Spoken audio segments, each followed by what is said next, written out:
In the annals of American crime, Charlie Manson and his devout followers who carried out the terrifying helter-skelter murders of the 1960s are perhaps the most notorious.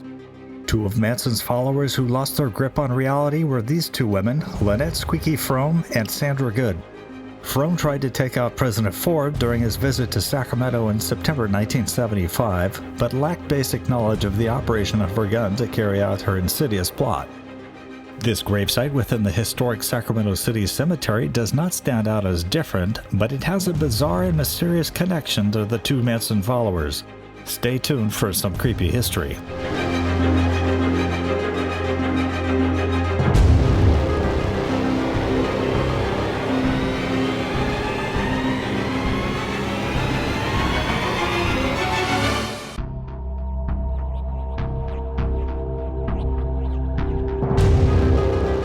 This cemetery is less than 2 miles from the Victorian house at 1725 P Street, where the two Manson followers lived for a time in the attic.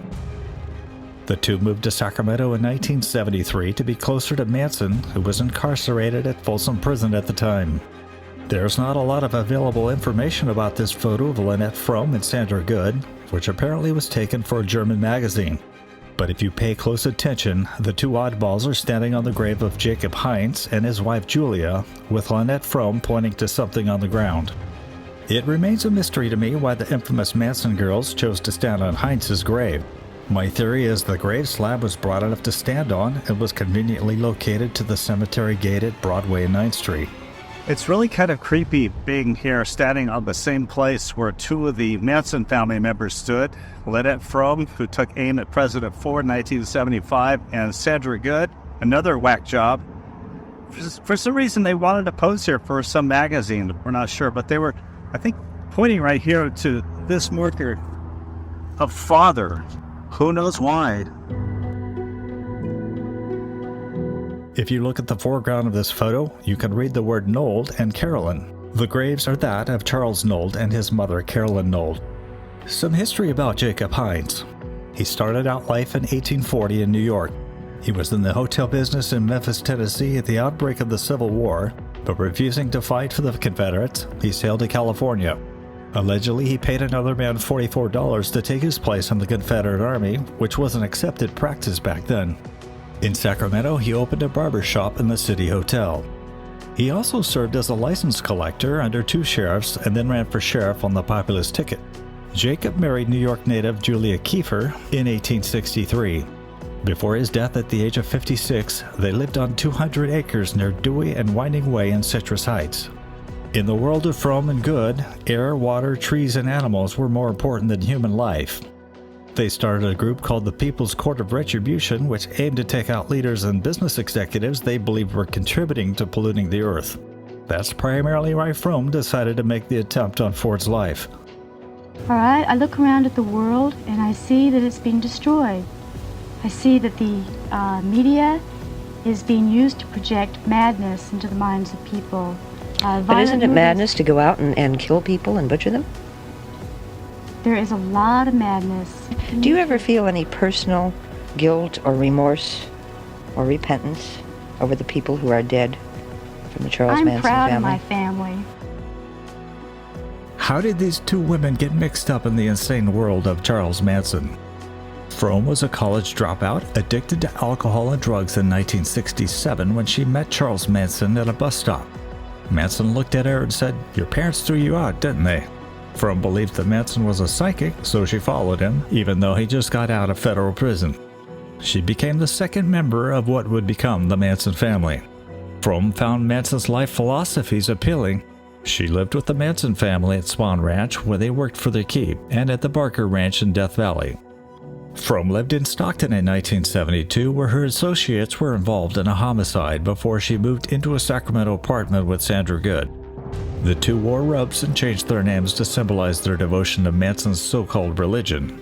Manson nicknamed Fromme Red in honor of her red hair and the California redwoods, and Good taking the name of Blue for her blue eyes in the ocean.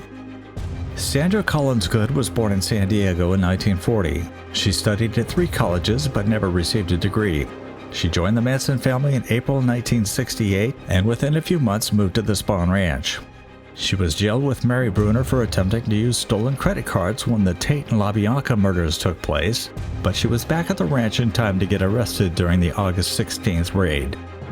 After the 1975 Ford attempt made by her friend, Good and Manson devotee Susan Murphy were indicted for conspiracy to send death threats to more than 170 corporate executives who they believed were polluting the earth.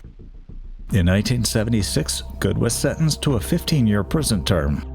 She was paroled in early December 1985 after having served nearly 10 years of her 15-year sentence. Unlike several other family members, Good remained loyal to Manson. A condition of her parole was that she could not reside in California, so she lived in Vermont, where she lived quietly under the name of Sandra Collins, or at times Blue Collins, until 1989, when her environmental activism made the news and her identity was made public. Following her parole, Good moved to Hanford, California, near Corcoran State Prison to be closer to Manson, although as a convicted felon she wasn't permitted to visit him. Good still professed total allegiance to Manson, saying, quote, "They, Manson and his family, really saved my health, my brain, my emotional health, my mental health, my physical health. I'm thankful to them all." She also credited Manson with teaching her about the, quote, "deep connection to the natural world," unquote. So what became of Lynette Fromme? She spent about 34 years in federal prison for attempted murder before she was released on parole from Federal Medical Center, Carswell, in Fort Worth, Texas in 2009. She moved to Marcy, New York, where she and a boyfriend lived in a house decorated with skulls. In a 2019 television interview, Fromme said about Manson, quote, "Was I in love with Charlie? Yes, I still am."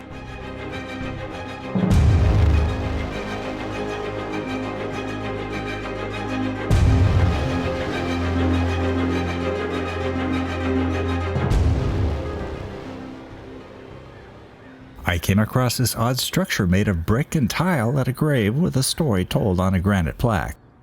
Georgia Fisher died of typhoid pneumonia on December 27, 1875, just 4 days before her scheduled wedding to Martin Bergman on New Year's Day, 1876. Martin was a renowned Sacramento potter and sculptor. Shortly after George's death, Martin created this monument on her gravesite with his father and brother. Martin, who was a Swedish immigrant sculptor, constructed the ornately tiled base. His father, John Bergman, added a statue of the angel Gabriel. Martin's brother John created an equally beautiful column. Together they built an ornamented clay pedestal fence around the plot. George's picture, in repose, was placed on the monument beneath an angel.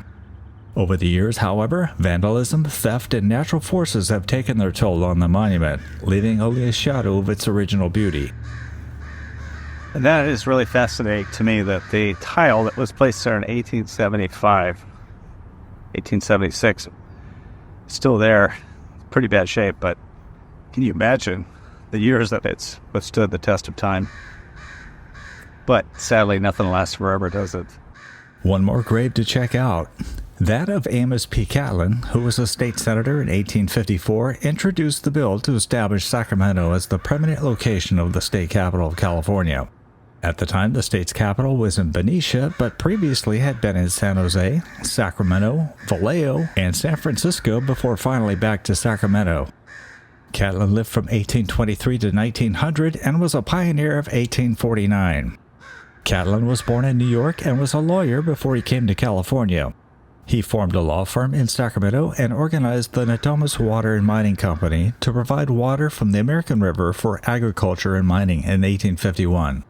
He was also a member of the California State Assembly in 1857 and 8. He served as editor of the Sacramento Union newspaper, and he served as a Superior Court judge until his death.